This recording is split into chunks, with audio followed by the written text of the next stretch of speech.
I wish I could recall what it was that drew me to that location. I've spent many restless hours going back to the beginning to find that the beginning made as little sense to me as it would a lump of coal. The mist that crosses the barren wasteland that is my mind will not lift. The veil remains forever there, taunting me with its mystery. No matter how I try, the only conclusions I reach are migraines at the edge of blackness that only the bitter sting of whiskey seems to abate. Perhaps it is best that I have forgotten how the tale begins. Now, if only I knew a method to forget how it ends. I remember the awakening. I used the term awakening lightly as I was conscious through the entire ordeal. I know this because my mind knows this. As much as the mist works to blur the realities of my experience, it does eventually clear. At the edge of the mist came something worse. The wind. Like 1,000 screaming banshees, it lashed at me angrily, doling out some cruel punishment for unimaginable crimes that I did not recall committing. It thrashed at my body, carrying tiny daggers that poked and prodded and stung my eyes. I screamed a silent scream and begged for the maelstrom to stop. I asked forgiveness for whatever it was that had deemed it necessary for me to suffer so.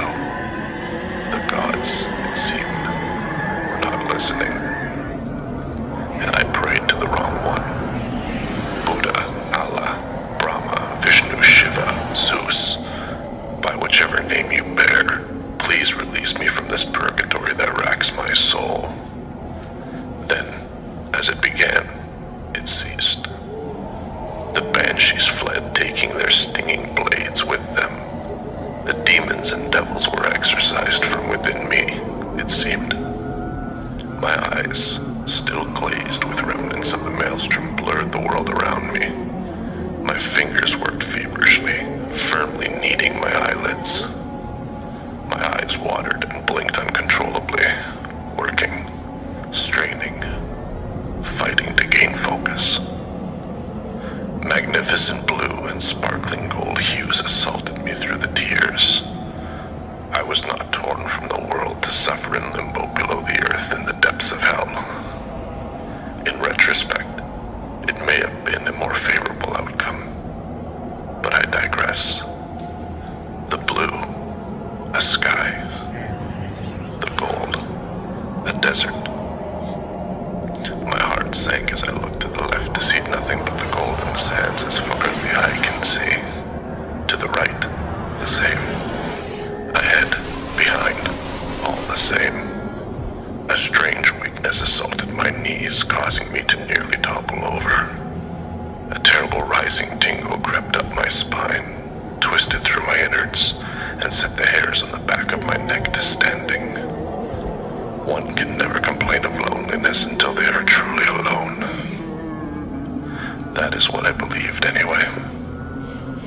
At first I ran. Panic had tapped my shoulder and taken the reins, pushing me harder and harder, reaching nowhere. My mind, or at least the shred of sanity that battered and assaulted me, eventually took control and steadied my pace. It spoke soothingly and rationally of the importance of maintaining a semblance of calamity. It fought viciously against the onslaught of my insane mind, which screamed and thrashed against all logic. A war was waged within the darkest corners of my psyche. My body was merely an unwitting vessel, a battleground. Nausea, vertigo. I descended to my knees, only half sensing that my body was shaking. An arctic blast assaulted me, wrapping icy fingers around my neck. Fear. For all the things in the world that end in disappointment, true fear lives up to its reputation every time. My breath entered heavily and exited rapidly. The thrumming of my heart rocked my body ever so gently, reminding me of my mortality. Yes, I was alive. That had to count for something, didn't it? I lifted one knee and planted my foot firmly in the sand. A faint puff of dust erupted below my heel. Half the battle had been won. I pressed my palms into the warm sand and pushed myself upward. A feral snarl reverberated at the base of my throat as I rose, challenging any to step forward and stop my ascent. Courage. Liberation. As if on cue, the sky snarled back. The thunderclap shook the earth and rumbled through my chest. The blue darkened rapidly, hurtling through the spectrum until finally transitioning to the blackest of black. Wetness splattered on my forehead. I tilted my head upward as another drop slapped my cheek. Then another, and another.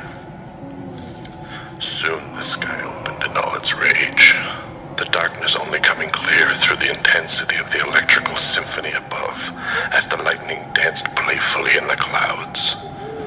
As symbolic as the opening as the skies was, it was the other opening that tore through my very soul, leaving me exposed and vulnerable, weak and powerless, utterly hopeless.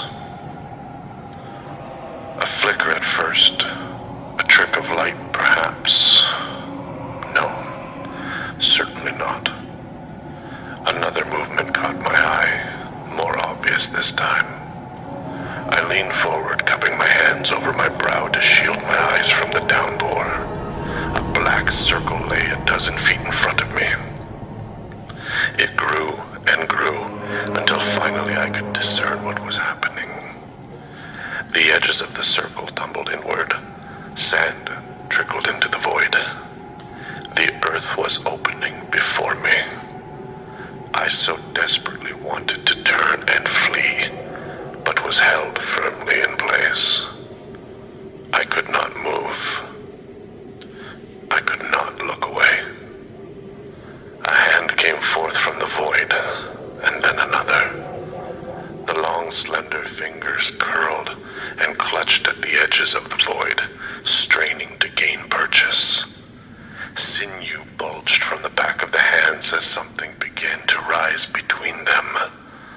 Lightning erupted nearby, ominously unveiling the mystery. The eyes. In my entire life, I had never seen true anger. Not until that very moment. They were there, below us, all along. We lived and loved and built our homes above, while below they toiled and waited. What once was below shall rise above. I don't recall what drew me to that location, or how I ever got back. It was when the holes began appearing everywhere that I wished it were all but a nightmare. It was a nightmare, but no one slept.